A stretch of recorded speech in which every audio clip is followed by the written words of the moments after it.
സുധാകരന്റെയും സജിതയുടെയും മക്കളാണ് അതുലയും അഖിലയും. അമ്മ സജിത മരിക്കുമ്പോൾ അഖിലയ്ക്ക് പ്രായം വെറും 14 വയസ്സാണ്. അതേ കൊലയാളി തന്നെ ഇപ്പോൾ അച്ഛന്റെ ജീവനും എടുത്തിരിക്കുന്നു. എന്ത് ചെയ്യുമെന്നറിയാതെ 2 പെൺമക്കൾ ഇങ്ങനെ ഇരിക്കുകയാണ്. അയാളെ കിട്ടിയിട്ട് കൊല്ലുക. എന്തിനാ ഇങ്ങനെയുള്ള ആൾക്കാരെ വളർത്തി വളർത്തി വളർത്തി കൊണ്ടുപോകണമെന്ന് എനിക്കറിയില്ല.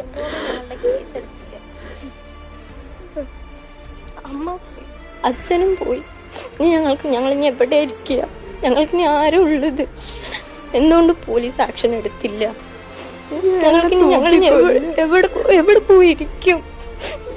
പോത്തുണ്ടെങ്കിൽ പോകാൻ പറ്റൂ? ഞങ്ങൾക്കിനി ആരും ഉള്ളത്? ഞങ്ങൾക്ക് ആകെ അച്ഛൻ മാത്രമേ ഉണ്ടായിരുന്നുള്ളൂ. അച്ഛനും പോയി. ഇനി ഞങ്ങൾക്ക് ആരും ഉള്ളത്?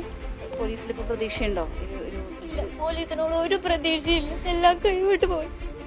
ഇനി ഞങ്ങൾക്ക് പോലീസ് അവിടേക്കാ പോവ. ഇനി അവിടേക്ക് പോകുന്ന അറിയില്ല.